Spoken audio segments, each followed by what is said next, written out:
सौंदर्य ओतप्रोत है। जिन मेरे प्रभु नारायण का एक नाम लेने मात्र से पाप में आसक्त जीव भी भय से मुक्त हो जाता है। जिन मेरे नारायण की लीला का श्रवण करने से दुर्जय मन भी मेरे भगवान में आकर के ठहर जाता है। जिन मेरे नारायण ने, मेरे बद्री विशाल धाम ने, मेरे प्रभु ने द्वारिका में द्वारिकाधीश बनकर ये अर्जुन को बछड़ा बना करके हम सभी भक्तों के कल्याण के लिए कृपा पूर्वक गीता रूपी दूत को दूहा। वो परमाध्यक्ष अनंत कोटि अखिल ब्रह्मांड नायक, वो त्रिभुवनपति त्रिलोकपति त्रिभुवन सुंदर, वो मेरे जगतपति जगन्नाथ, हम सबके परम दयालु, हम सबके परम कृपालु, वो कृपा निधान, दया निधान, कृपा निधान, वो मेरे गिरधर गोपाल, गोविंद गोपाल, मेरे भगवान चतुर्भुजनाथ बद्री विशाल धाम को मेरा बार बार कोटि कोटि वंदन। भागवत कथा के मुख्य श्रोता, माँ अंजना के लाडले, माता सीता के दुलारे, प्रभु श्री राम जी के प्यारे, हम सभी भक्तों के रखवारे, भक्त और भगवान को मिला देने वाले, गुरुदेव की तरह कृपा करने वाले, अष्ट सिद्धि नवनिधि के दाता भक्तराज हनुमान जी महाराज को हमारा बार बार वंदन। कैलाश पर्वत पर विराजमान मेरी माता पार्वती सहित भोलेनाथ के चरण में बार बार दंडवत करते हुए मेरे भगवान नारायण बद्री धाम के इस पावन पवित्र पंडाल में कथा का रसोसन स्वादन करने पधारे अवैत मंडल देवता, क्षत्रिय देवता एवं 33 कोटि अंतरिक्ष में कथा रसोसन करने पधारे देवताओं को मेरा सादर वंदन। भूदेवों को मेरा विशेष वंदन। मेरे भगवान के शंकराचार्य गुरुदेव को, जगत गुरु शंकराचार्य जी को मेरा वंदन। शंकराचार्य जी परम पूज्य गुरुदेव के इस पावन पवित्र पंडाल में विराजमान मेरे भगवान की इस पतित पावनी गंगा के यजमान बने भगवान के लाडले भक्तों के हृदय में विराजमान मेरे कोटड़ी श्याम को मेरा सादर वंदन। इसी पंडाल में विराजमान शक्ति स्वरूपा, लक्ष्मी स्वरूपा, श्रद्धामयी, करुणामयी, ममतामयी माता बहनों के हृदय में विराजमान मेरी माँ लक्ष्मी को मेरा सादर वंदन। कथा में अति रस घोल देने वाले, कथा को अति मीठी बना देने वाले, कथा को अति सुंदर बना देने वाले वाद्य अंतर पर विराजमान मेरे लाडले परम विद्वानों को मेरा सादर वंदन। ऐसा सुंदर मानव जीवन मिला है हमें, और इस मानव जीवन की हमें अनुभूति होना चाहिए कि हमें मानव जीवन मिला है, और अपनी अनुभूति का हम आदर सत्य का संग करके फिर कर सकते हैं। कथा के शुभारंभ में हमने सत्य का संग, सत्य के बारे में बहुत सत्य को वंदन करते कथा का शुभारंभ किया था, और फिर आज अंतिम दिन में भी हम आपको निवेदन करते हैं कि जीवन की अपनी अनुभूति का आदर कर सत्य का संग हम कर सकते हैं।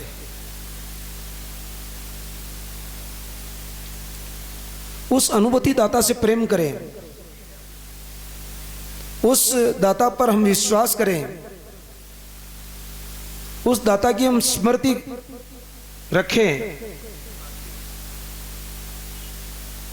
तो हमारे सारे जीवन के दोष मिट जाएंगे। अनुभूति दाता से प्रेम करें, अनुभूति दाता पर विश्वास करें, और अनुभूति दाता की याद बनी रहे। यदि ये तीन काम करते हैं तो जीवन में सारे दोष मिट जाएंगे। मनुष्य जीवन है क्या? मनुष्य जीवन एक कर्तव्य का प्रतीक है। हमें कर्तव्य का पालन करना है।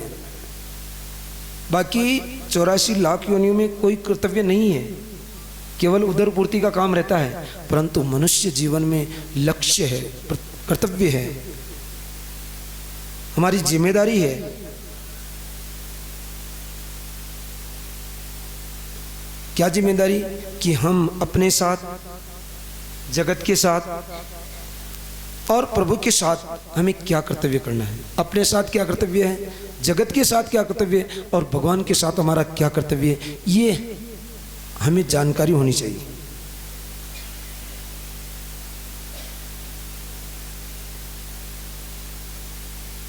और इसमें साधक स्वाधीन है, स्वतंत्र है ये चीज करने में।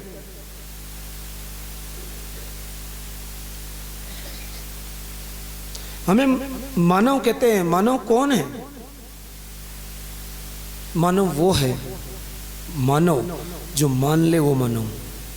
मानते ही नहीं वो मानव कैसे होंगे?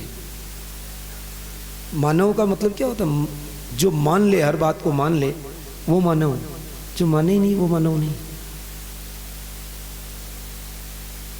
और मानव वो, देखो भगवान संदेश दे रहे हैं सुबह से आज। मानव वो जो प्रभु को अपना माने, मानव वो जो मेरे प्रभु को अपना माने और जगत को भी बुरा न माने। मानव वो है जो प्रभु को भी अपना माने और जगत को भी बुरा न माने। न जगत से कुछ लेवे और न प्रभु से कुछ लेवे, वो है मानव। जगत से भी भीख मांगता रहे और प्रभु से भी भीख मांगता रहे, वो मानव नहीं। वो तो फिर दानव भी नहीं कह सकते।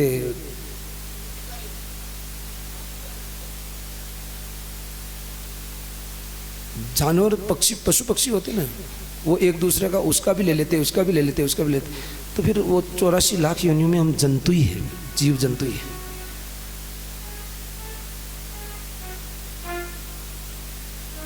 हमारा मानव जीवन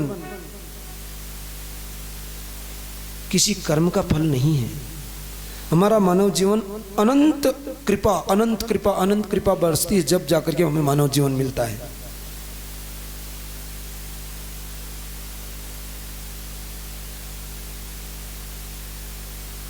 इसलिए हमने कल आपको निवेदन किया कि मानव जीवन लेकर के हमें भाव सागर में डूबना है और भाव सागर में डूब करके भाव सागर पार करना है।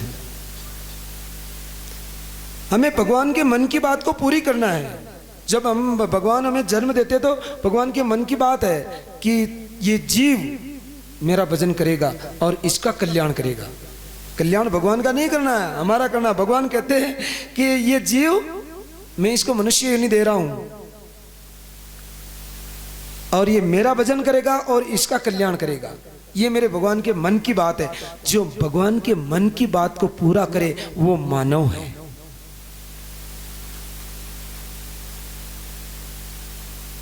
परंतु आजकल भगवान के मन की बात पूरी करने में नहीं लगते, बल्कि अपने मन की बात पूरी करने में तो सब लगे रहते हैं। आप अपने मन की बात हो जानी चाहिए बस। यही हमारी भूल है।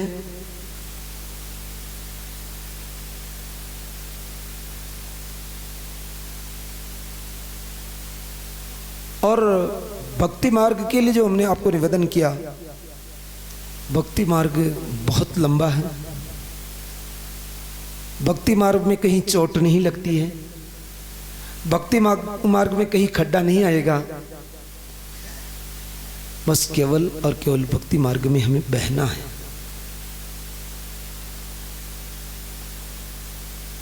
केवल और केवल भक्ति मार्ग में बहते हुए हमें कुछ बातों का ध्यान रखना है कि हम भक्ति मार्ग में बहते तो है, खूब बहते हैं, परंतु हम गलतियां करते जाते हैं और फिर बहते जाते हैं, तो हमसे वो अपराध बन जाते हैं और अपराध बनने के कारण हमारा भक्ति मार्ग सफल नहीं हो पाता। जिस लक्ष्य पर भक्ति मार्ग का मतलब, आज सड़क पर जो मार्ग तय करते हैं, आज हम राजस्थान से चल करके हमारा लक्ष्य था कि हम बद्रिकाश्रम पहुँचेंगे और पहुँच गए। उसी तरह से भक्ति मार्ग जब सफल होगा जब हमारा लक्ष्य तक हम पहुंच जाएंगे। और लक्ष्य तक पहुंचने में ऐसे अपराध बीच में आ जाते हैं कि हमें लक्ष्य तक पहुंचने देते ही नहीं। राधे राधे। सबसे पहला अपराध है, ध्यान देना, भक्ति मार्ग में यदि चलते हैं, साधक बनते हो, मेरे भगवान का भजन करते हो, तो सर्वप्रथम सत्पुरुषों की निंदा कभी नहीं करना।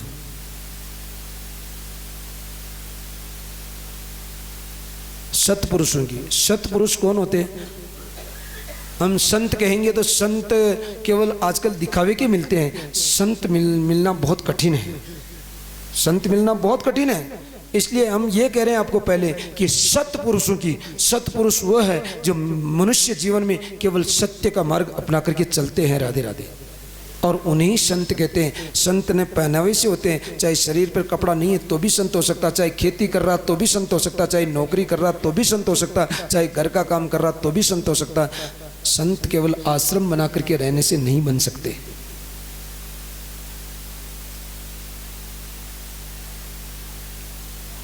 तो सत्पुरुष की निंदा नहीं करना।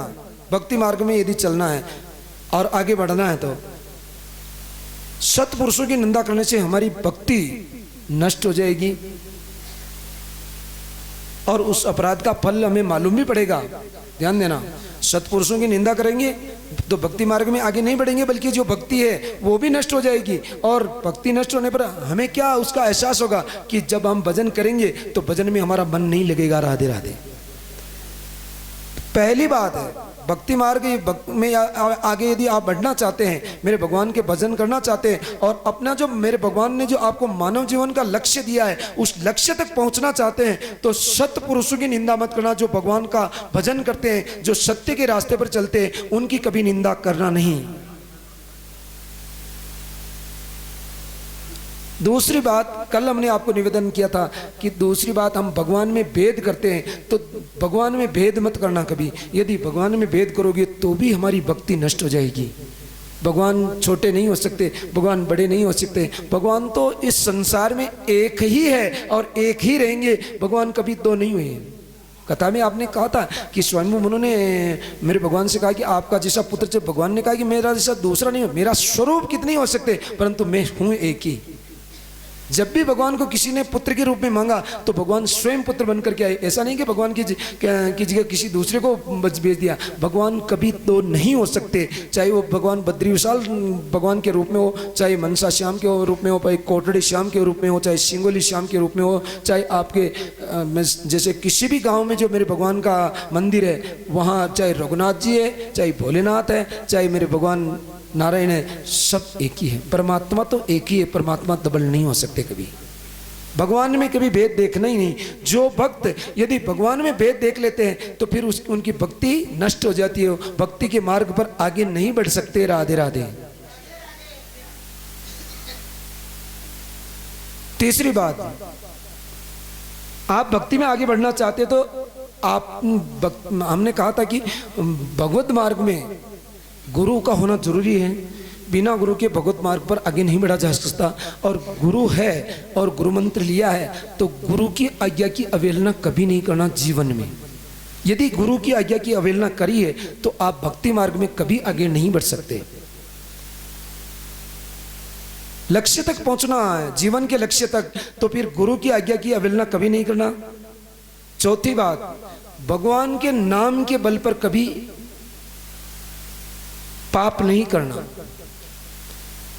आजकल भगवान के नाम के बल पर बहुत ज्यादा पाप करते हैं, तो भगवान के नाम के बल पर पाप नहीं करना। यदि भगवान, आजकल लोग भक्ति भी करते हैं, जीवन भी न्यौछावर कर देते हैं, परंतु भगवान के नाम पर लोगों को चूसते रहते हैं, तो फिर ऐसा करेंगे तो भी हमारी भक्ति आगे नहीं बढ़ेगी।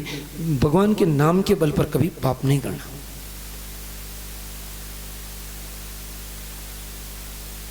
पांचवी बात, जीवन में साधनों को कभी बड़ा करके नहीं बताना। साधनों को बड़ा करके ऐसे नहीं बताना का मतलब छोटा सा कर्म किया, हमने कहा कि पुण्य को बताने की जरूरत ही नहीं, और मान लिया बताते भी है तो फिर उसको एक छोटा सा 1 रुपये का धर्म किया और कह दे मैं तो 1 लाख रुपये खर्च कर दिए। साधनों को बड़ा करके मतलब अभिमान जीवन में कभी नहीं करना। जो आप कर रहे हैं वो भगवान के समर्पित करना। एतत् कर्मसि कृष्ण अर्पणमस्तु। साधनों को बड़ा करके कभी नहीं बताना।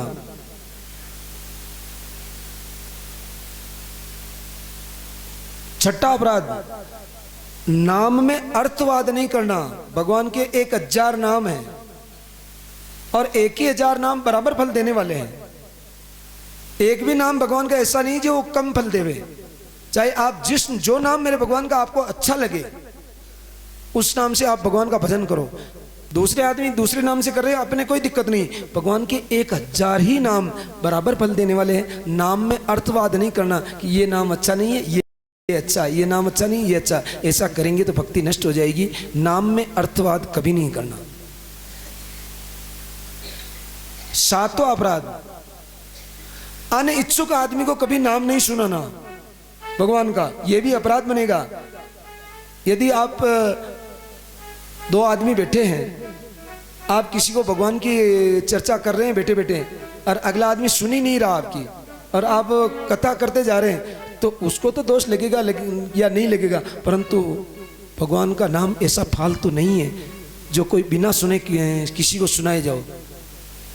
यदि ऐसा करते हैं, अनिच्छुक आदमी को यदि आप भगवान का नाम सुनाओगे तो आपको दोष लगेगा।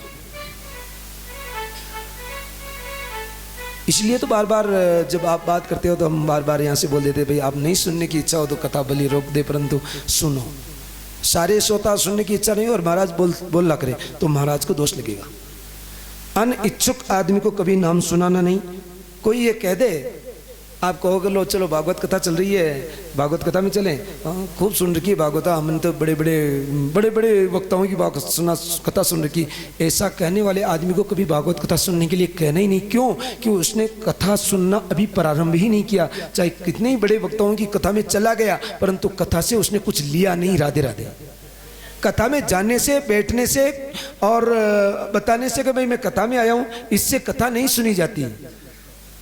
कथा तो इस कान से सुन करके इस कान से निकालने से कथा सुनी नहीं जाती, बल्कि कथा इस कान से सुन करके अंदर उतारे और अंदर से वापस जो कचरा भरा उसको कथा अंदर जाए और उस कचरे को इस कान से बाहर निकाल दे तो कथा सुनी है। बाकी जीवन में कोई परिवर्तन नहीं आया तो कथा सुनने से कोई मतलब ही नहीं रहा निकला। राधे राधे। कोई कहते कि मैंने तो खूब कथा सुनी, तो कथा सुन करके स्वयं को विचार करो, उसको स्वयं को विचार करना कि क्या छोड़ा तुमने, बुरी आदत छोड़ी, कथा सुन करके क्या परिवर्तन किया। यदि कुछ परिवर्तन किया है तो फिर कथा सुनी है, और परिवर्तन ही नहीं किया तो कुछ भी नहीं सुना। तो हमारा कहने का लक्ष्य है कि अनिच्छुक आदमी को कभी कथा सुनाना नहीं। ये 7वां अपराध बनता है। ये 7 अपराध यदि आप नहीं करते हैं तो आप भक्ति के जो जीवन का जो लक्ष्य है, पधारिए आसन ग्रहण कीजिए। जीवन का जो मनुष्य जीवन का जो लक्ष्य है, मेरे परमात्मा ने जो लक्ष्य अपने मन की बात पूरी करने के लिए आपको यहां भेजा है, वो लक्ष्य आपका पूरा हो जाएगा। और आप यदि भक्ति मार्ग में ये अपराध नहीं करते हैं और फिर आप सोचते हैं कि मैं भक्ति में आगे बढ़ना चाहता हूँ और मैं भक्ति में अभी जैसे मकान की सीढ़ियाँ होती हैं, सीढ़ियों से छत पे जाया जाता है, बिना सीढ़ी छत पर नहीं चढ़ा जाता। उसी तरह से आप कौन सी सीढ़ी पर खड़े हैं वो भी आप स्वयं को ही देखना है। किसी दूसरे के पास जाकर के नहीं पूछना कि मैं अभी किस जगह पे हूँ। आप स्वयं को पूछो कि मैं भक्ति कर रहा हूं और मैं भक्ति में कौन सी सीढ़ी पर हूं। भक्ति में पहली सीढ़ी है शांति।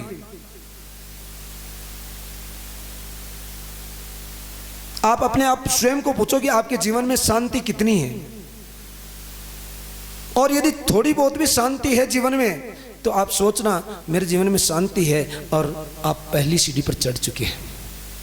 और यदि आपके जीवन में शांति है ही नहीं, बिल्कुल छोटी छोटी बातों पर ही आप बस उफनते रहते हो, तो फिर अभी भक्ति की पहली सीढ़ी पर आपकी शुरुआत ही नहीं हुई है। राधे राधे। आप ऐसा मत सोचना कि हम तो भक्ति कर लिया, हम तो अभी तो पहली सीढ़ी पर भी नहीं चढ़े हैं। और यदि आपके जीवन में पूर्णतया शांति है तो आप पहली सीढ़ी चढ़ चुके हैं। दूसरी, भक्ति की दूसरी सीढ़ी अव्यर्थ कालत्व। अव्यर्थ कालत्व का मतलब होता है आपने समय का कितना उपयोग किया और समय को कितना बर्बाद किया। बाप कहेंगे मैम तो 24 घंटा घर का और खेत का, नौकरी का, व्यापार का काम करते रहते हैं, हम समय को बर्बाद नहीं करते। तो ध्यान देना, 24 घंटे में से लगभग 10 घंटे तो आपको नींद और आपके नियमित कार्य में भी निकल जाते होंगे। भाई स्नान वगैरह, सोच कार्य, आपका भोजन का काम, ऐसा करके लगभग नींद में और इसमें 10 घंटे तो ऐसे ही निकल जाते होंगे। और बाकी घंटे में आप आपका व्यापार का, आपका घर का, आपका खेती का काम करते होंगे। तो आप फ्री नहीं है, परंतु उसे उपयोग नहीं कहेंगे कि समय का उपयोग किया है। हमने आपको निवेदन किया पहले दिन की कथा में कि शरीर है आपका, आपके कर्तव्य, आपके घर के कर्तव्य का पालन करने के लिए, परंतु मन आपका मेरे भगवान के चरणों में रहने के लिए है। ये पहले दिन की कथा में हमने आपको निवेदन किया कि कर से कर्म करव विधि नाना, करव विधि नाना, मन राखूं जहाँ कृपा निधाना। कर से कर्म करव विधि नाना, मन राखूं जहाँ कृपा निधाना। श्री राम जय राम, जय जय राम, जय जय राम, श्री राम जय राम, जय जय राम। बोले वृंदावन बिहारी लाल की जय हो। समय का कितना उपयोग किया। शरीर से काम करते रहो, परंतु मन मेरे भगवान में रखो, मन ही मन मेरे भगवान का सुमिरन चलता रहे। जैसे आजकल की माताएं नहीं करती, बाकी पहले जो सुबह सुबह 4 बजे आटा पीसती थी माता बहने, तो आटा पीसने का काम शरीर करता था, बल्कि मुख का काम केवल और केवल भोजन और भजन का ही होता है। और भोजन केवल सुबह और शाम 2 बार ही होता है, केवल 10-10, 5-5 मिनट का जो भी समय लगता है, 10-15 मिनट, वो उस आधे घंटे को छोड़ दो। बाकी जब वो काम करती थी माता बहने, तो मुख से और मन से मेरे भगवान का सुमिरन करती थी, भजन करती थी। दूसरे घर में आवाज़ आती थी कि आहा, सुबह ब्रह्म मुहूर्त में कितना बढ़िया भजन चल रहा है। एक तरफ से दूसरा भजन चल रहा है, दूसरी तरफ से दूसरा भजन, तीसरी तरफ से तीसरा भजन, इस तरह से भजन चलते थे। आजकल तो आटा कोई पीसे ही नहीं, और आटा पीसे नहीं तो वो भजन होवे नहीं, और भजन होवे नहीं तो उस आटा में वो भजन, भगवान के भजन जावे नहीं, और जावे नहीं तो फिर होटल वाले आपको शिक्षा देने लगते हैं कि ऐसा कर नहीं होता और ऐसा होता है। फिर होटल वाले शिक्षा देने लगते हैं भागवत कथा वालों को।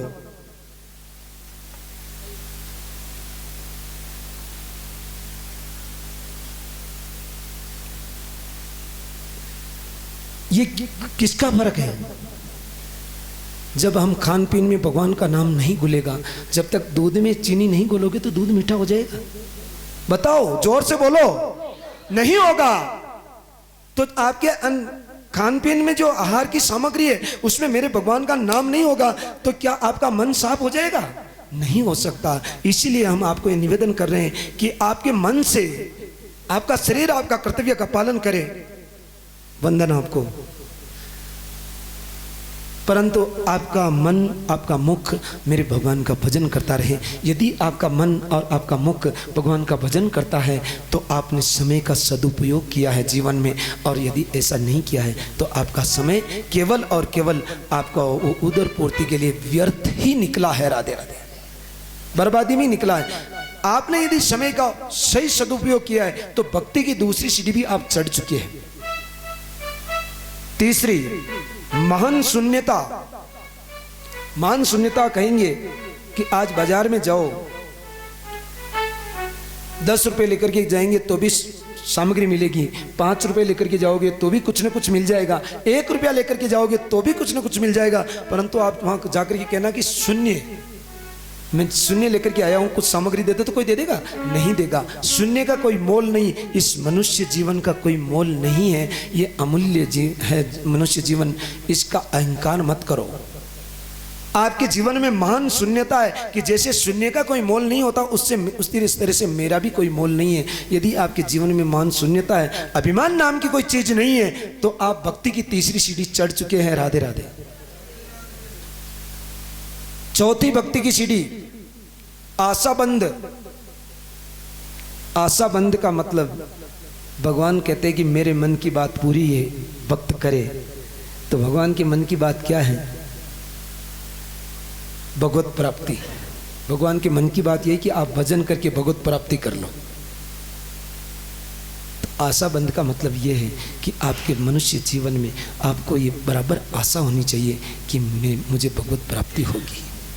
जिस तरह से एक आपका बेटा बाहर नौकरी करने के लिए जाता है, आपको पूरी आशा होती है कि एक न एक दिन मेरा बेटा वापस घर पर आएगा। उसी तरह से आप जो ये जीव ईश्वर का अंश है, आपको ईश्वर प्राप्ति के लिए आशा है कि मेरे प्रभु इसी मनुष्य जीवन में मुझे मिलेंगे तो जरूर मिलेंगे। ऐसी आशा यदि आपके जीवन में है तो आप भक्ति की चौथी सीढ़ी भी चढ़ चुके हैं। राधे राधे। भक्ति की चौथी सीढ़ी चढ़ चुके हैं। पांचवी सीढ़ी समुत्कंठा।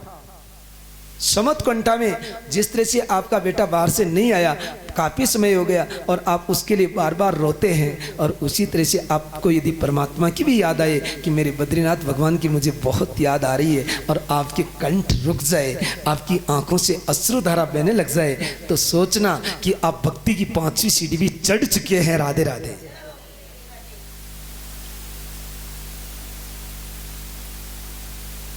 भक्ति की छठी सीढ़ी नाम गान में रुचि।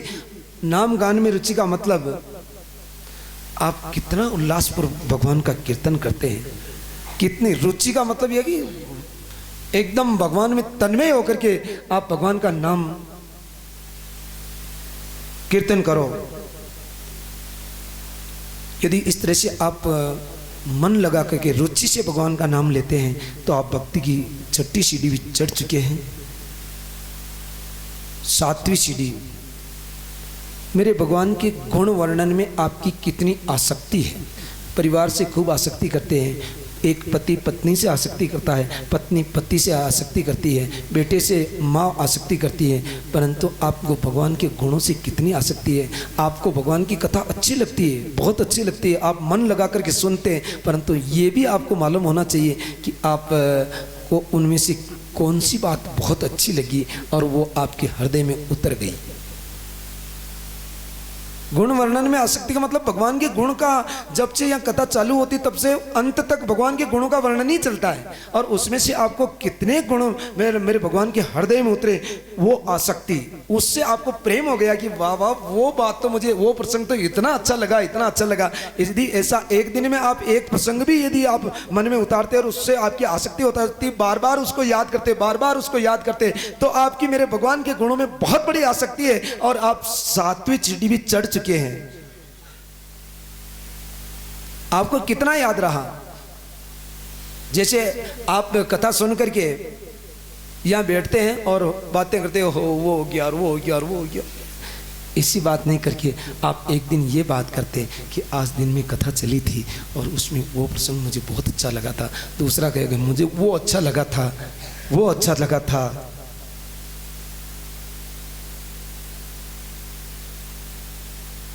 एक तो आपका कथा में उससे ज्यादा मन बढ़ेगा। एक आदमी था जो उसकी पत्नी कहती थी कि मेरे पति कभी कथा सुनने के लिए नहीं आते, महाराज क्या करूं।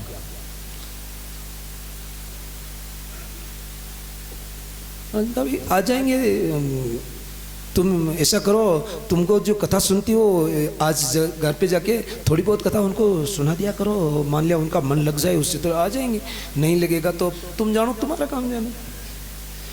पत्नी को युक्ति समझ में बैठ गई और आज कथा सुन करके घर पर जाती है, और वो बेचारे हमेशा नौकरी करके आते हैं, रात को 9 बजे घर पे, 10 बजे तक भोजन वगैरह से निपटते हैं और फिर सोने की तैयारी करते हैं। आज सोने की तैयारी कर रहे थे तो पत्नी ने कहा कि जुगर को आज सोना नहीं है। क्यों?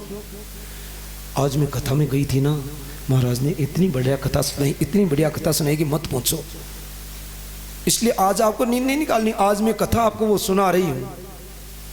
वो कथा सुनाने लगती है और उसकी कथा में आसक्ति थी, आपके जैसे नींद नहीं निकाल रहे थे वो, और वो मतलब कथा में पूरी कथा सुन रहे थे।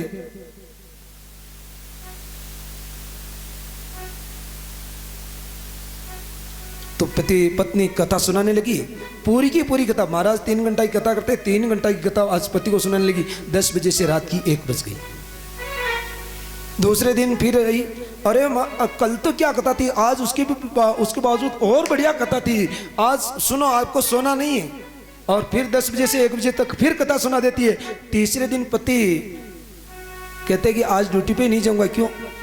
कि रात को 10 बजे से 1 बजे तक कथा सुनने के बावजूद तो दिन में 10 बजे से 1 बजे तक कथा सुन लेंगे, यही अच्छा होगा, ड्यूटी नहीं करनी मुझे, राधे राधे। महाराज को आकर के कहा कि महाराज अच्छी हो चाहे मत हो, परंतु महाराज ने कहा कि तुम तो कह रहे थे कि मेरे पति कथा सुनने के लिए नहीं आते, आज तीसरे दिन ही कथा सुनने के लिए आ गए, आप कैसे आ गए? तो उन्होंने कहा कि महाराज ये रात्रि की कथा सुनने के बावजूद तो दिन में कथा सुन लेना और अच्छा है, इसलिए ड्यूटी आज छुट्टी रखी। आपकी कथा वैसे ही 7 दिन ही चलेगी, जिसमें से 3 दिन निकल चुके, 4 दिन और छुट्टी ले लेंगे और कथा सुन लेंगे, जिससे पूरी रात तो काली नहीं होगी ना।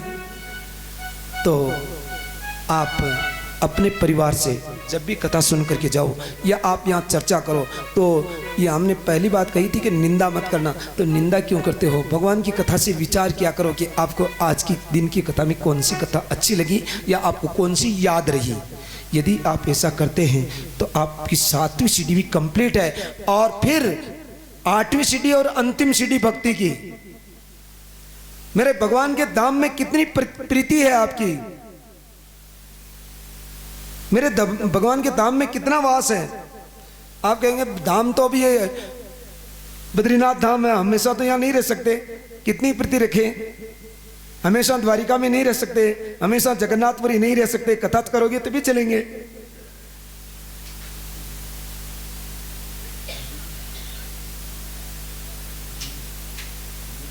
तो आज हम आपको निवेदन करते हैं कि किसी धाम में रहने की जरूरत नहीं, अपने घर को ही भगवान का धाम बना दो। राधे राधे।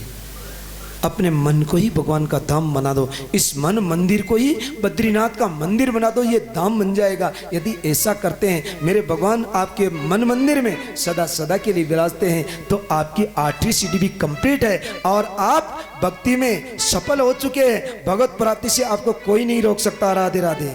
बस केवल और केवल इन बातों पर आप जरूर ध्यान दीजिएगा और भक्ति में आपका जीवन सफल बने, ऐसी हम आशा करते हुए 2 मिनट का संकीर्तन करते हुए भागवत रूपी गंगा में डुबकी लगाने का प्रयास करते हैं।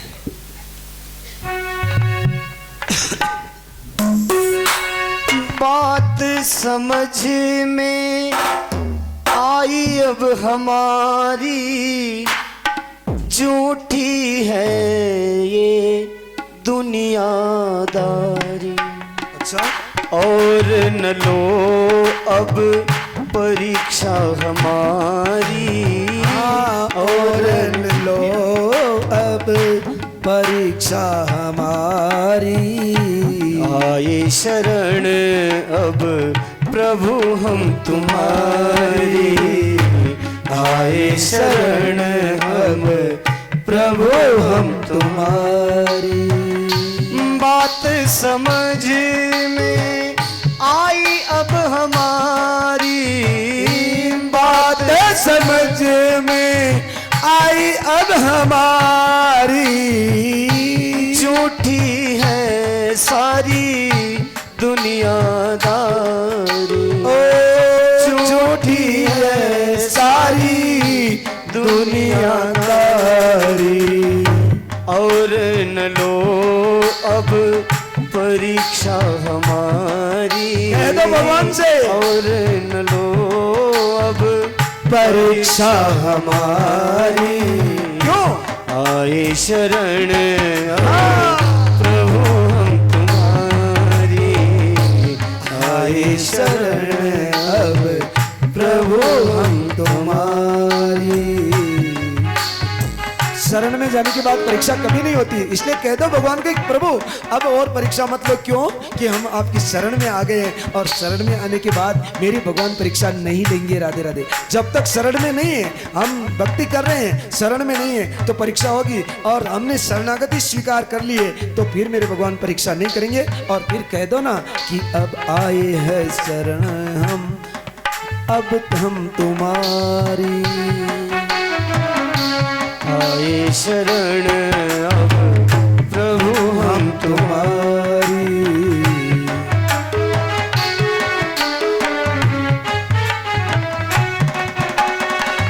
अभिमान टूटा अभिमानी का भरम अब है टूटा दुनिया ने कीना सब रिश्ता झूठा दुनिया ने है सब रिश्ता है झूठा मोह माया में मती मेरी गई मारी मोह माया में मती मेरी गई मारी आए शरण अब प्रभु हम तुम्हारे आए शरण अब प्रभु हम तुम्हारे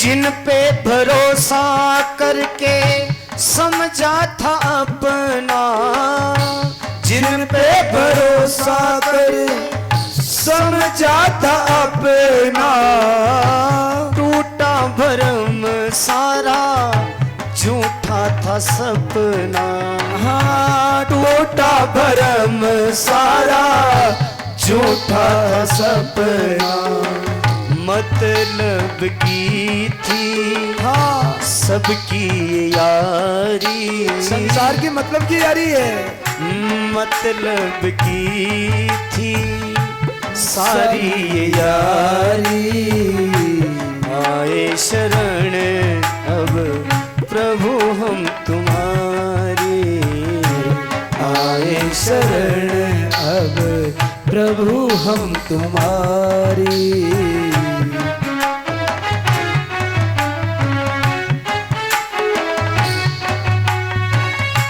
चंचल मन ने बहुत नचाया ध्यान देना शब्द वो एक एक शब्द पर ये मन चंचल है और ये हमें नचाता रहता है चंचल मन ने खूब नचाया तन ही कमाने का लक्ष्य बनाया ओ धन ही कमाने का लक्ष्य बनाया चैन गया उड़ी नींद बेचारी अरे चैन गया पूरी नींद बिचारी आए शरण अब प्रभु हम तुम्हारे आए शरण अब प्रभु हम तुम्हारी मनुष्य जीवन में केवल और केवल धन कमाना ही मनुष्य जीवन का लक्ष्य नहीं है ध्यान देना धन कमाना ही केवल मनुष्य जीवन का लक्ष्य नहीं है ज्यादा धन आपकी नींद भी हराम करेगा आपकी शांति को भी छीन लेगा शांति भी नहीं रहेगी लिख लेना नोट कर लेना धन कमाना है धन का सदुपयोग करते जाना है और धन को पीछे के लिए छोड़ना नहीं है जो आपने कमाया आपके ही काम आ जाए वो धन कमाना सार्थक है बाकी नींद को खराब नहीं करना शांति को छोड़ना नहीं है शांति चली जाएगी यदि ऐसा करोगे तो चैन गया उड़ी नींद बिचारी चैन गया उड़ी नींद बिचारी आए शरण अब प्रभु हम तुम्हारे आए शरण अब प्रभु हम तुम्हारे अंतिम आशा भरोसा तिहारा अंतिम आशा भरोसा तिहारा थक गया हूँ चहूँ और से हारा थक गया सहारा।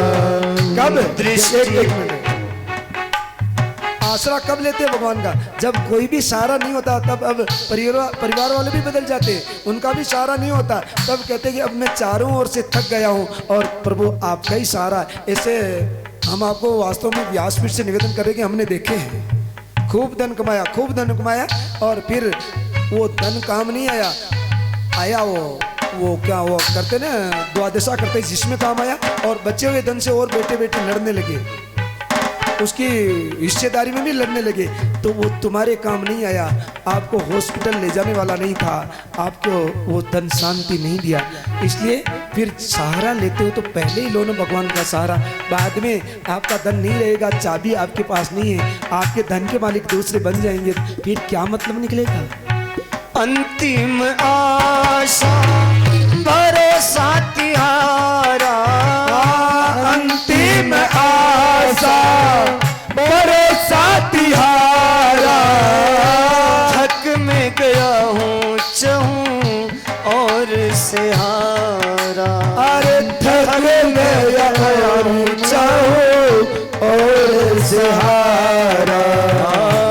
दृष्टि दया की करो मंगलकारी, दृष्टि दया की करो मंगलकारी,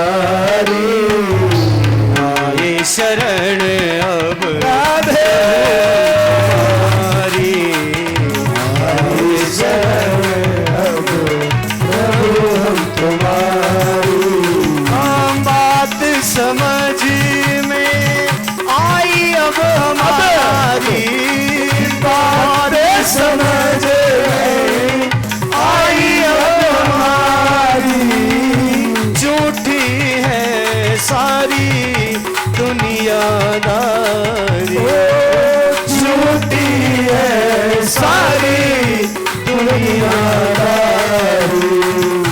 और न लो अब परीक्षा हमारी, और अब परीक्षा हमारी, आए शरण अब प्रभु हम तुम्हारी, आए शरण अब प्रभु हम तुम्हारी, आए शरण अब प्रभु हम तुम्हारी। बोले वृंदावन बिहारी लाल की जय हो। सुखदेव स्वामी राजा परीक्षित को कथा सुनाते हुए आज अंतिम और सप्तम दिवस की कथा में प्रवेश कर रहे हैं। षष्ठम दिवस की कथा में आपने सांध्यकालीन वेला में मेरे भगवान की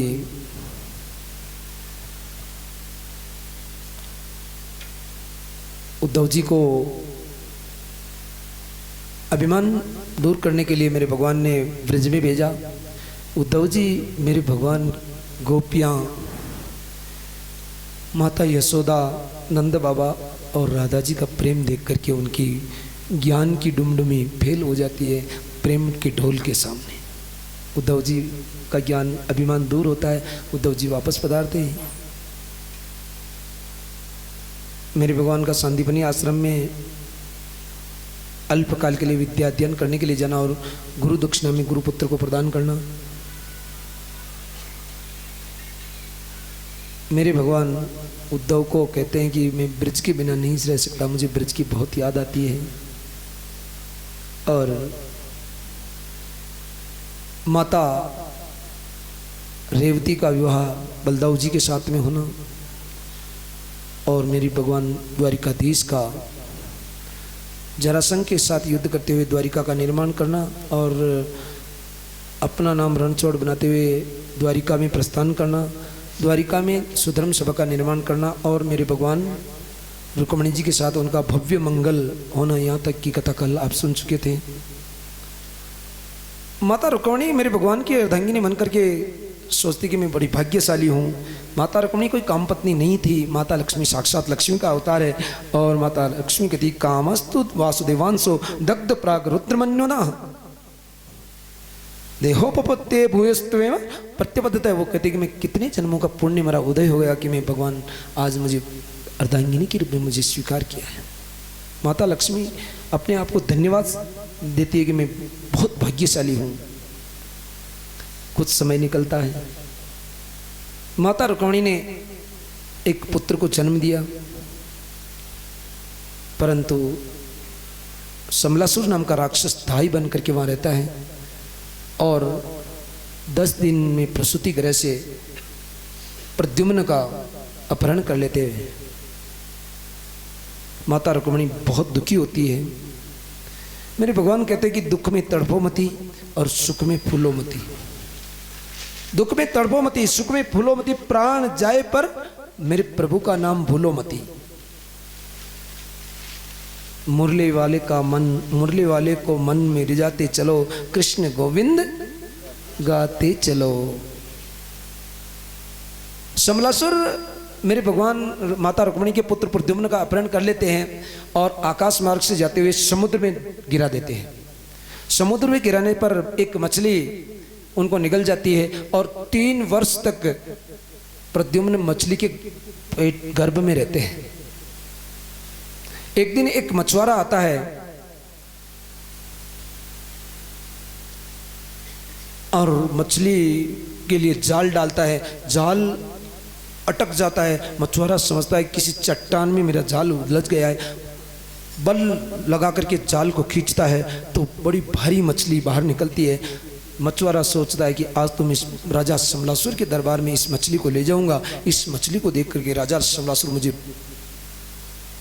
उपहार के रूप में बड़ा उपहार देंगे। मछुआरा मछली लेकर के जाता है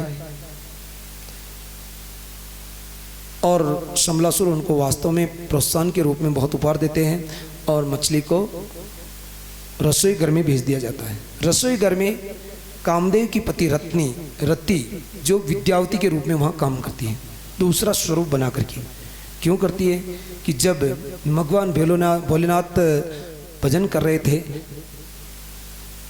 और कामदेव मेरे भगवान भोलेनाथ को जीतने के लिए अपनी सारी कोशिश करता है और जब मेरे भगवान भोलेनाथ अपना तीसरा नेत्र खोलते हैं और कामदेव चल करके भस्म हो जाता है। जब शिव तीसर नयन उगारा, नयन उगारा, निरखत काम योजर छारा। जब शिव तीसर नयन उगारा, निरखत काम भयो जर छारा।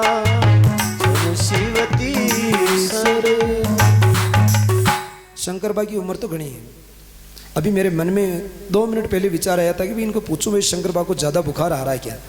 नारी चलो बहुत बढ़िया। नहीं, मेरे मन में आया था कि भाई बुखार आ रहा है, नज़र नहीं आया इसलिए मैंने सोचा कि भाई उनको बुखार आ रहा है। तो मैं पहुंचने वाला था, फिर वापस मेरे मन को मतलब कंट्रोल किया, भाई चलो कोई बात नहीं, आ रहा होगा, नहीं आए होंगे, तो इसलिए नहीं पूछा। अभी 2 मिनट पहले मुझे आपकी याद आई थी, तो इसलिए ये सोच मत करना, उम्र खूब लंबी है। मावो बनाओ और ब्राह्मणन में खिलाओ। कोरे बेचनो को ने मावो बनानो और ब्राह्मणन खिलानो। अब बेच लियो पहली न रहो, न खिलाओ। प्रभु जी खेरिया न खिलाओ। मग प्रभु जी कह दियो भाई बनाए तो है मन खिलाओ को न खिलाओ। अब कह दियो खिलाई।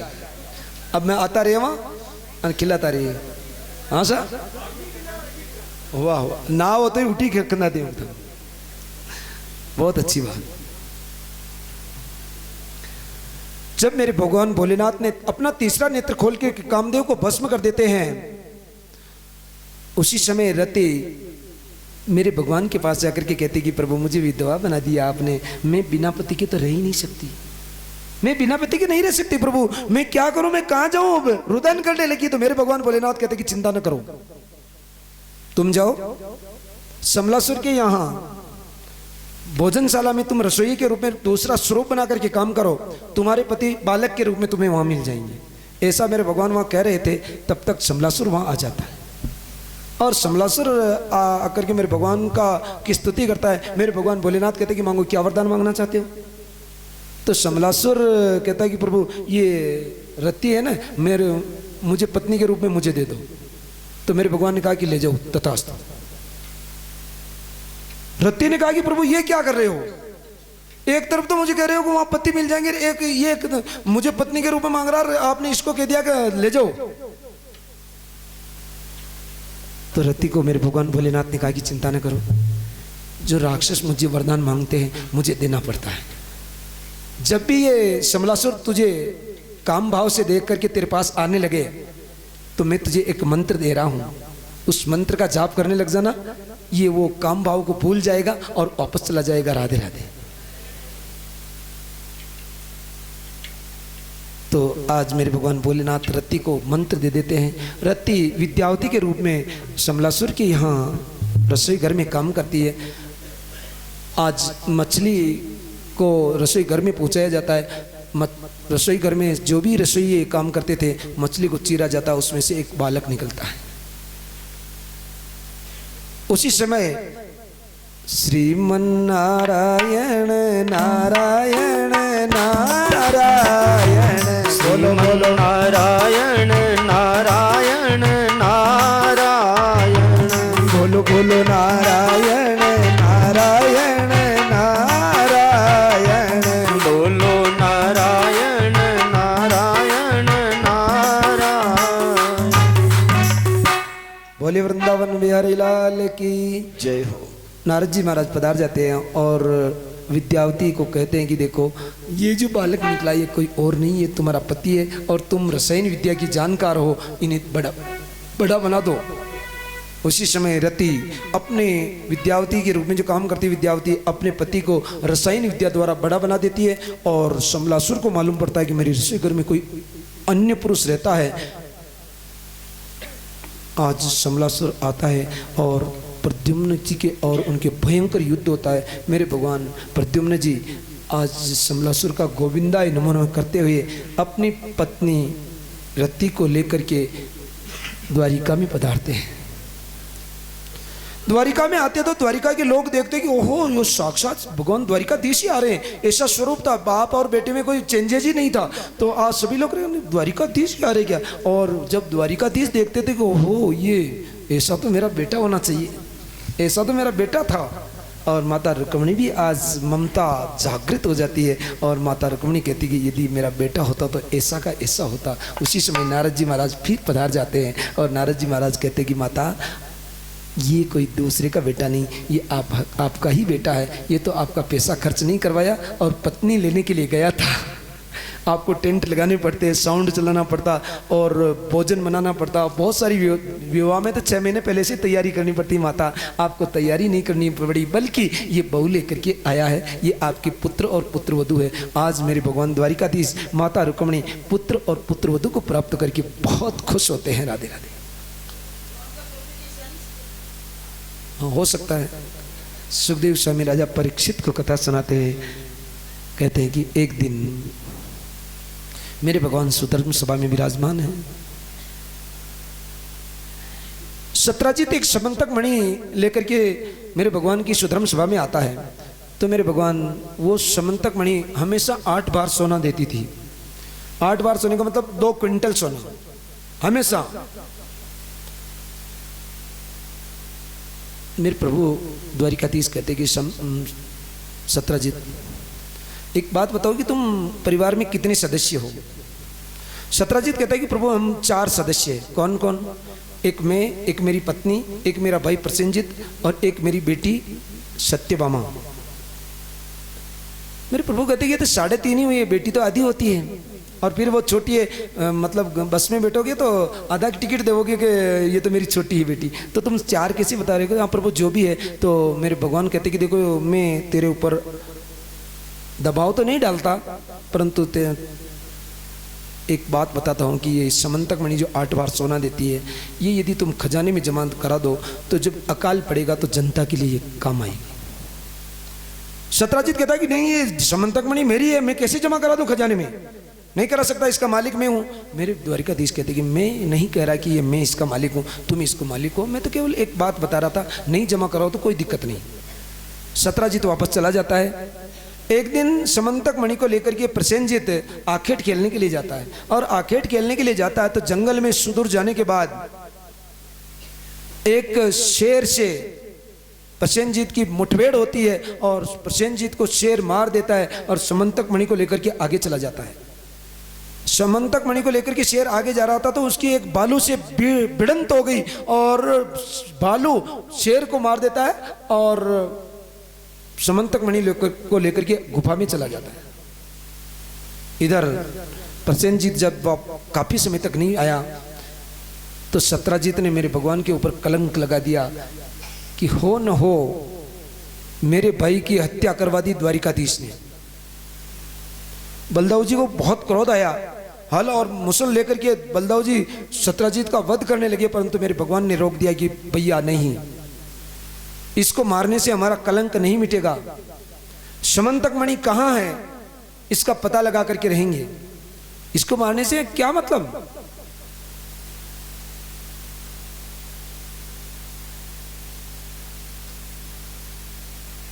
होगी वाह, आज मिल लो बयान सी बातें कर लो चक दे में लो फिर। हाल तक तो 5-10 दिन तो रही बच्चे चालता पड़ता, कोई किसी बस में कोई किसी बस में मन न मिले बच्चे, वो अलग अलग गांव में रेपो और बसा में अलग अलग रेपो। कथा में की मैं तेरी बातें कह रहा था हाल रखी की बातें ही वो अच्छी कथा में की है मेरी हूँ मिली इसी किताब में। तो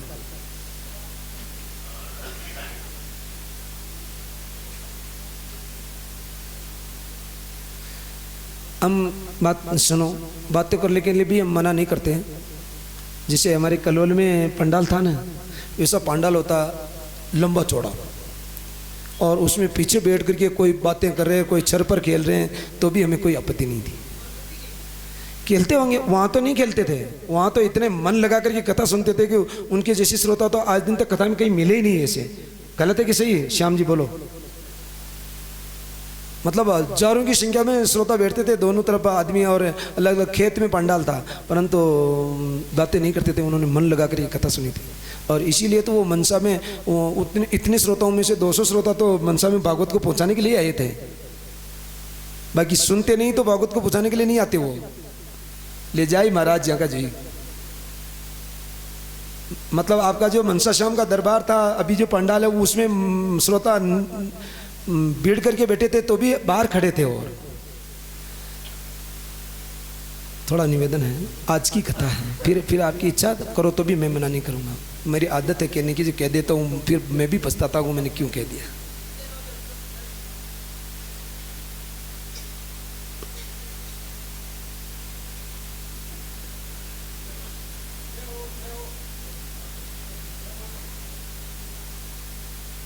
और कुछ भी फर्क नहीं पड़ा, वो बातों की कानों में आवाज आती तो वो कथा का स्पीड टूट जाती है, वो फिर वो रस्सी बिगड़ जाता कथा का। बोले वृंदावन बिहारी लाल की। जब मेरे भगवान कहते हैं कि देखो मणि का पता लगाएंगे, मणि कहाँ है, आप जैसे बुजुर्ग भक्तों को लेकर के मेरे भगवान आज जिस तरफ सत्राजीत प्रसेनजीत गए थे आखेट खेलने के लिए उस तरफ जाते हैं। जंगल में जाने के बाद देखते हैं कि प्रसेनजीत का शव पड़ा हुआ है और आगे खून के धब्बे लगे हुए हैं, शेर के चरणों के चिन्ह है। मेरे भगवान फिर आगे बढ़ते हैं तो आगे देखते तो शेर मरा हुआ पड़ा है और आगे भालू के चरणों के चिन्ह और खून के धब्बे लगे हुए। फिर मेरे भगवान आगे बढ़े तो आगे एक गुफा है। मेरे भगवान ने कहा कि देखो मुझे चेक कर लो, मेरे पास कुछ भी नहीं है, इस गुफा में मैं सबको नहीं ले जाऊंगा, क्यों कि आगे कोई धोखा हो सकता है, इसलिए आप बाहर बैठिए, मैं गुफा के अंदर पता लगा करके आता हूँ कि कौन है। मेरे भगवान गुफा के अंदर जाते हैं और गुफा के अंदर भालू की बेटी के पास समंतक मणि है। आज मेरे भगवान भालू को जाकर के कहते कि ये समंतक मणि मेरी है, मुझे दीजिए। भालू कहता कि नहीं तुम्हारी नहीं है, मैं शेर से लड़ करके समंतक मणि लेकर के आया हूं, मेरी बेटी को खेलने के लिए दिया है, मैं नहीं दे सकता तुम्हें।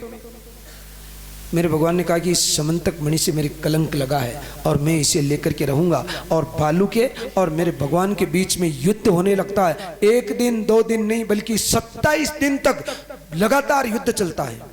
27 दिन तक। और 27 दिन तक युद्ध चलने के बाद वो भालू घबराने लगता है, तर तर पसीना होने लगता है, और भालू कह देता है कि प्रभु मैं आपको पहचान गया, राधे राधे।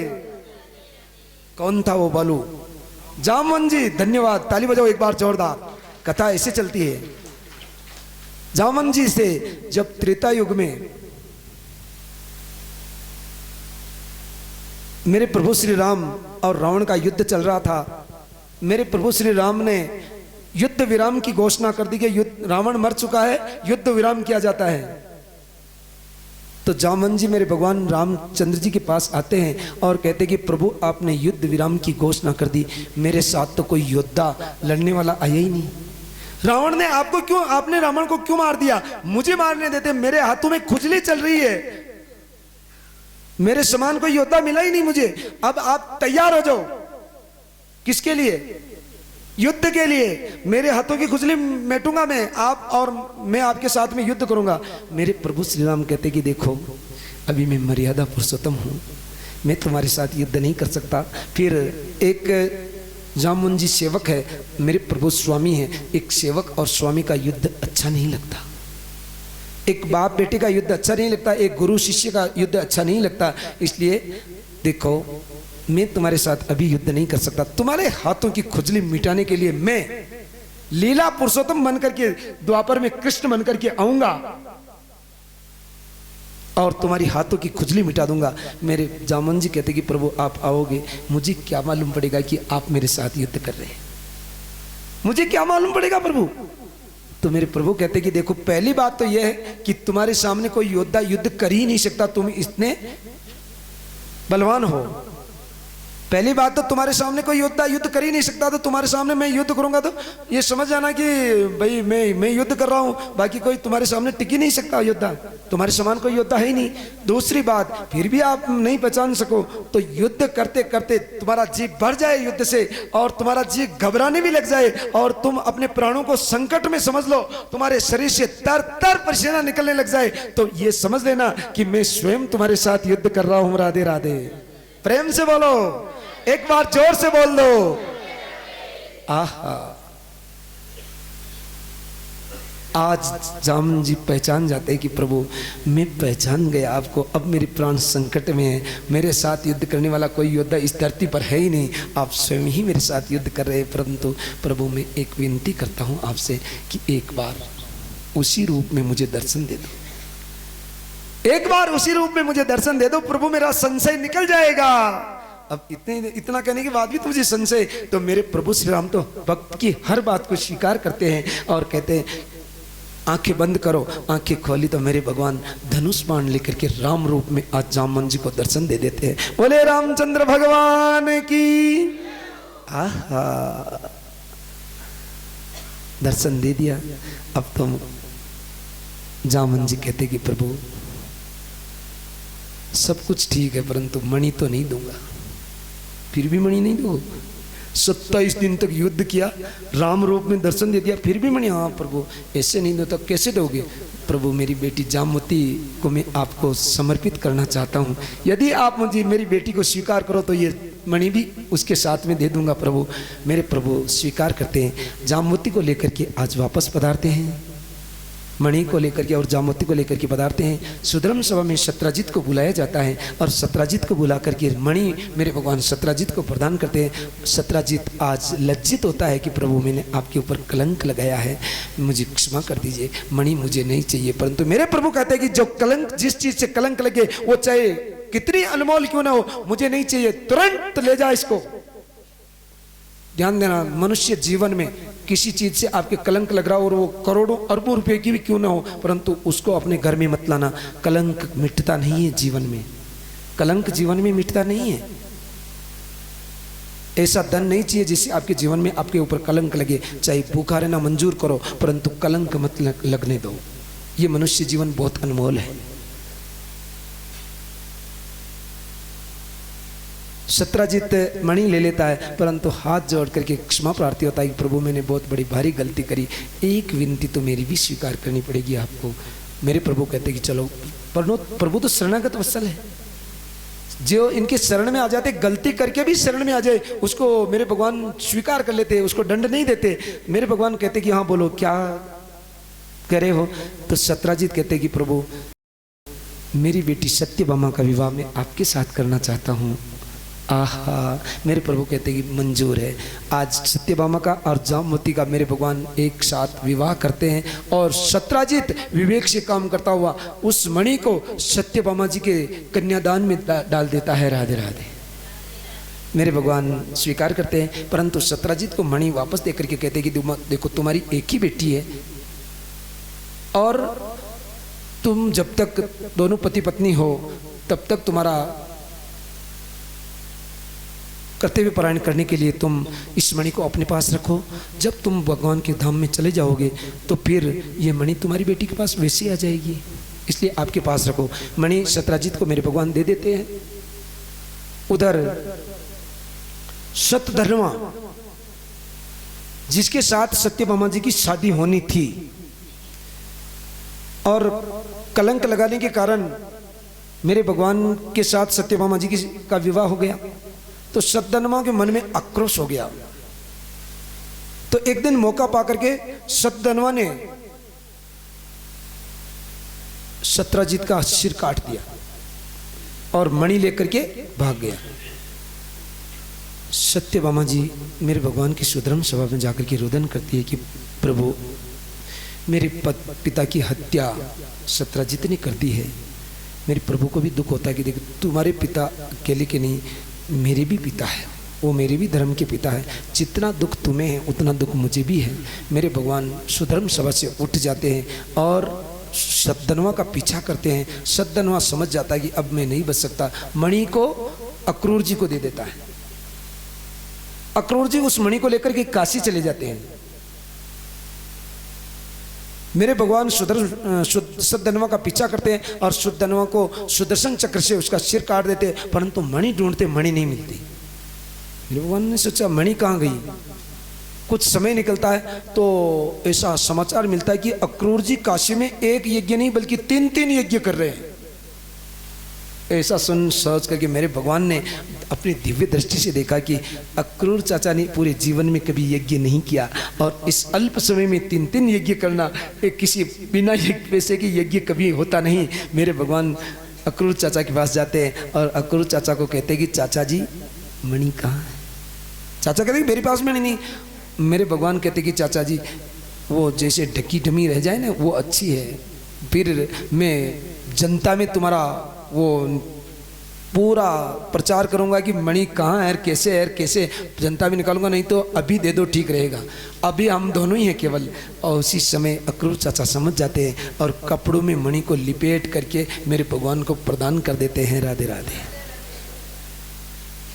सुखदेव स्वामी राजा परीक्षित को कथा सुनाते हुए कहते हैं कि एक दिन मेरे भगवान यमुना के तट पर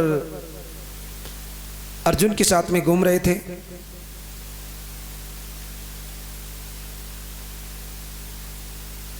घूमते घूमते देखा कि एक नदी के तट पर जल में एक टापू बना करके एक कन्या तपस्या कर रही है। तो अर्जुन को मेरे भगवान कहते कि अर्जुन जाकर के देखो कि ये कौन है और इतनी भयंकर तपस्या जल में क्यों कर रही है। तो अर्जुन जाकर के पूछते हैं कि कन्या तुम कौन हो और किस कारण से तपस्या कर रही हो। तो आज वो कहते कि अहम देवस्य सविदूरः पिता पति भिक्षति विष्णु वर्ण्यम वरदम तप विष्णु वर्ण्यम वरदम तप परमास्थिता। मैं भगवान विष्णु को पति रूप में पाने के लिए तपस्या कर रही हूँ। मेरे अर्जुन वापस भगवान को जाकर के कहते कि प्रभु वो आपके लिए ही तपस्या कर रही है और आप ही संभाला करो उसका। आज वो कन्या कहती कि मैं सूर्य पुत्री हूँ, मैं यमराज की बहन हूँ और मेरा नाम कालिंदी है। यमुना को कालिंदी भी कहते हैं। आज मेरे भगवान का चौथा विवाह कालिंदी के साथ में होता है।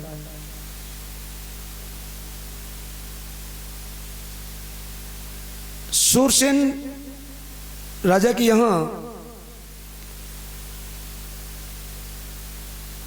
विंद और अरविंद दो नाम के भाई हैं। और उनकी बहन का नाम है मित्रविंदा। वहाँ स्वयंवर हुआ, उसमें मेरे भगवान मित्रविंदा के साथ उनका विवाह होता है।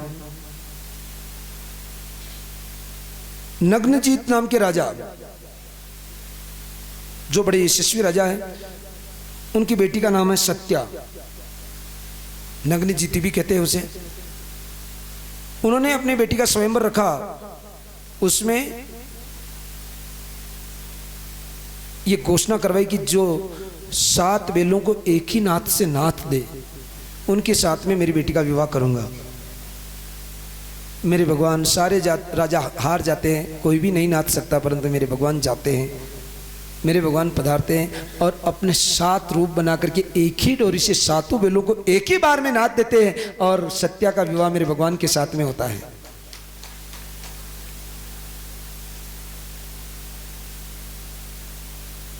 कैकेयी देश में जाकर के मेरे भगवान स्वयंवर में सभी राजाओं का मान मर्दन करते हुए सभी राजाओं को जीत करके मेरे भगवान का 7वां विवाह भद्रा के साथ में होता है। फिर एक और स्वयंवर में भद्र देश में जाते हैं और मेरे भगवान का 8वां विवाह लक्ष्मणों को स्वयंवर से जीत करके लाते हैं और लक्ष्मण के साथ में मेरे भगवान का 8वां विवाह होता है। 8वीं पटरानियां है मेरे भगवान की। एक दिन घूमते घूमते नारद जी महाराज पधारते हैं। श्रीमन्नारायण नारायण नारायण, श्रीमन्नारायण नारायण नारायण। नारद जी महाराज आते हैं और नारद जी महाराज आते ही रुक्मिणी जी के कक्ष में जाते हैं और रुक्मिणी जी को कहते हैं कि माता, हाँ पधारी पधारी नारद जी। माता मैं बहुत जल्दी में हूँ। जल्दी में हो क्या? हाँ माता, मैं एक पुष्प लेकर के आया हूँ कल्प वृक्ष का, ये माता आपके पास रख लेना। मैं आज बहुत जल्दी में हूँ माता, कल मैं वापस आऊँगा और इसका क्या करना है मैं आपको कह दूंगा, आप किसी को बताना मत, केवल मुझे आपका विश्वास है माता। आप इसको एक धरोहर के रूप में रख लो और किसी को भी बताना मत, मैं कल वापस आ रहा हूँ। उसी दिन इंद्र मेरे भगवान की सुधर्म सभा में आते हैं और कहते कि प्रभु, भौमासुर नाम का राजा है जिसने मेरी माता अदिति के कुंडल और स्वर्ग के 76 छीन लिए हैं और वो स्वर्ग पर आधिपत्य जमाने की कोशिश कर रहा है। प्रभु मैं आपकी शरण में हूँ, आप मेरी रक्षा कीजिए। मेरे प्रभु इंद्र को आश्वासन देकर के वापस भेज देते हैं। उसी समय प्राग ज्योतिषपुर से एक दूत और आता है मेरे भगवान की सभा में और कहता है कि प्रभु, एक भौमासुर नाम का जो प्राग ज्योतिषपुर का राजा है, उसने 16,100 कन्याओं को जेल में बंद कर रखा है। 16,100 कन्याओं को जेल में बंद किया उसने। और उस समय में नारद जी महाराज वहां से निकल रहे थे। नारद जी महाराज को मालूम पड़ गया, अरे भौमासुर, ये 16,100 कन्या, इतनी कन्या को तू जेल में बंद क्यों कर रहा है, इकट्ठी क्यों कर रखी? उन्होंने कहा कि मैं ये 20,000 होते ही इनके साथ शादी करूंगा।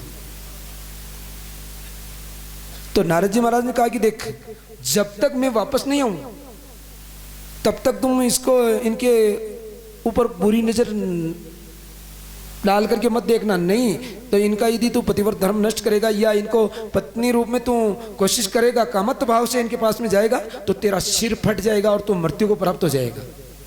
नारद जी महाराज ये कह करके वहां से निकल जाते हैं और नारद जी महाराज वापस जाते ही नहीं वहां। अब वो कन्या को वो कामत्व भाव से देख नहीं सकता और जेल में बंद कन्या। वो कन्या ने एक दूत को मेरे भगवान के यहाँ भेजा कि भगवान द्वारिकाधीश ही हमें बंधन से मुक्त करवा सकते हैं, बाकी हम बंधन से मुक्त नहीं हो सकती। दूत जाकर के मेरे द्वारिकाधीश को कहता कि प्रभु, 16,000 कन्या आपको याद कर रही है और आप उनको बंधन मुक्त जेल से रिहा करवाइए। उस दूत को भी मेरे भगवान ने आश्वासन देकर के वापस भेजा। दूसरा दिन होता है और दूसरे दिन फिर नारद जी महाराज पधारते हैं। श्रीमन नारायण नारायण नारायण, बोलो बोलो नारायण नारायण नारायण, भजमन नारायण नारायण नारायण, भजमन नारायण नारायण नारायण, हरि ओम नारायण नारायण नारायण, हरि ओम नारायण नारायण नारायण। बोले वृंदावन बिहारी लाल की। जय हो। नारद जी महाराज दूसरे दिन वापस पधार जाते हैं, परंतु रुक्मिणी जी के कक्ष में नहीं जाते हैं और सत्यभामा जी के कक्ष में चले जाते हैं। और सत्यभामा जी के कक्ष में जाते तो सत्यभामा जी उनका सम्मान करती है, पधारिए पधारिए नारद जी, आजकल आते ही नहीं हो। नहीं माता, क्यों नहीं आता हूँ, कल ही आकर के गया। कल भी आया था क्या? मुझे तो मिले नहीं। हाँ माता, मैं बहुत जल्दी में था माता, तो मैं माता रुक्मिणी से मिल करके चला गया। माता रुक्मिणी को मैं एक कल्प वृक्ष का पुष्प दे करके गया था और कह करके गया था कि सभी माताओं को बता देना। आपको बताया कि नहीं बताया? सत्यभामा जी कहते कि नहीं बताया। ओ माता, नहीं बताया, वो तो उनकी वो जाने, हम तो श्रीमन नारायण नारायण नारायण, श्रीमन नारायण नारायण नारायण। बोले वृंदावन बिहारी लाल की जय। नारद जी महाराज प्रस्थान कर जाते हैं। इधर आग लग गई। सत्यभामा जी तो वैसे ही अपने पिता की समंतक मणि मेरे भगवान के दरबार में थी, वो हमेशा 8 बार सोना देती थी। सत्यभामा जी को बहुत बड़ा अभिमान था कि मेरे पिता की मणि से ही ये खजाना भरा हुआ है, मेरे पिता की मणि नहीं होती तो ये खजाना खाली रहता, ऐसा उनके मन में अभिमान था। तो आज सत्यभामा जी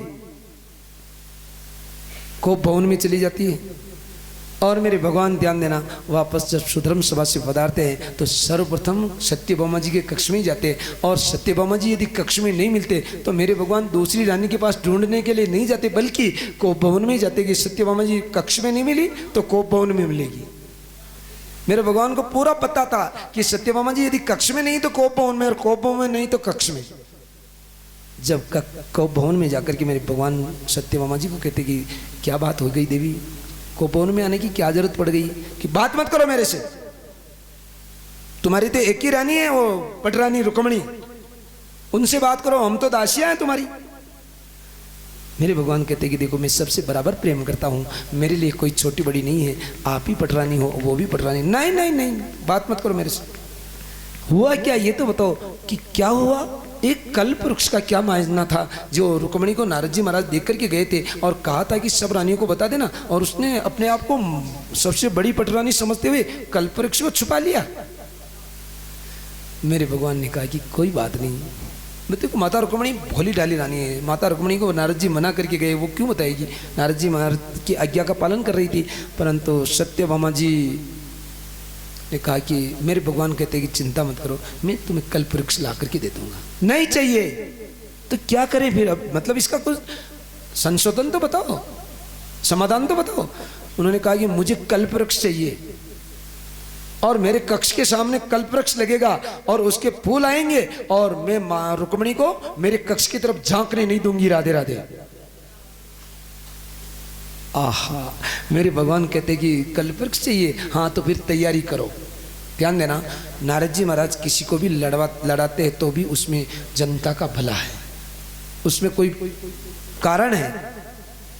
तो आज मेरे भगवान कहते हैं कि फिर कल्प वृक्ष चाहिए तो तैयारी करो, आज ही चाहिए, आज ही चाहिए तो जल्दी तैयार हो जाओ। मेरे भगवान सत्यभामा जी को साथ में लेते हैं और निकल जाते हैं रथ लेकर के पराग ज्योतिषपुर की तरफ। पराग ज्योतिषपुर की भौमासुर का राज्य है और भौमासुर इतनी सुरक्षा कर रहे कि 3 परकोटे लगा रखे हैं, एक वायु का, एक अग्नि का और एक जल का। तीनों प्रकोटों को मेरे भगवान अपने अस्त्रों से निपटाते हुए पराग ज्योतिषपुर में प्रवेश करके भौमासुर को ललकारते हैं। भौमासुर का मेरे भगवान के साथ में भयंकर युद्ध होता है। और अब कभी मेरे भगवान नीचे गिर जाते, कभी भौमासुर नीचे गिर जाता, कभी भगवान नीचे गिर जाते, सत्यभामा जी खड़े खड़े देख रहे हैं। 2 बार जब मेरे भगवान बार बार नीचे गिर गए, भौमासुर मेरे भगवान को गिरा देता, तो सत्यभामा जी को कंपकपी छूट गई और सत्यभामा जी को क्रोध आ गया। अरे प्रभु क्या देख रहे हो, मारो ना इस दुष्ट को। बस यही सुनना चाहते थे सत्यभामा जी के मुख से। और मेरे भगवान ने भौमासुर को उठाया और गोविंदाय नमो नमः। क्यों कि भौमासुर भी भूमिपुत्र था और सत्यभामा जी भी भूमिपुत्री थी, इसलिए भौमासुर को वरदान मिला हुआ था, या तेरी माँ या तेरी माँ की पुत्री कहेगी तब तेरा मौत होगी, बाकी तुझे कोई नहीं मार सकता। यदि सत्यभामा जी साथ में नहीं आते तो भौमासुर को मेरे भगवान भी नहीं मार सकते थे। आज सत्यभामा जी मेरे भगवान बार बार गिरते और उनके मुख से निकल गया, प्रभु क्या देख रहे हो, मारो ना इस दुष्ट को। और मेरे भगवान ने उसको गोविंदाय नमो नमः कर दिया। मेरे भगवान सत्यभामा जी को साथ में लेकर के स्वर्ग में जाते हैं। स्वर्ग में मेरे भगवान का स्वागत इंद्र करते हैं। मेरे भगवान भौमासुर से माता अदिति के कुंडल और स्वर्ग के छत्र लेकर के इंद्र को प्रदान करते हैं। इंद्र के स्वागत करने के बाद मेरे भगवान इंद्र को कहते हैं कि देखो इंद्र, सत्यभामा जी को कल्पवृक्ष की आवश्यकता है, आप कल्पवृक्ष दीजिए। तो इंद्र मेरे भगवान को मना कर देता है कि प्रभु क्या बात कर रहे हो, कल्पवृक्ष को देने की चीज है क्या। मेरे भगवान कहते रहे इंद्र किसको मना कर रहे हो, जब तुम्हारे में बार बार संकट आता तब तो तुम मेरे पास आते हो कि प्रभु मैं आपकी शरण में हूँ, मैं आपका दास हूँ, आज मुझे ही मना कर रहे हो। हाँ हाँ प्रभु सही कह रहा हूँ कि मतलब मैं युद्ध करने के लिए तैयार हूँ, परंतु मैं कल्पवृक्ष नहीं दे सकता क्योंकि कल्पवृक्ष तो स्वर्ग की शोभा है। अब तो मेरे भगवान कहते रहे इंद्र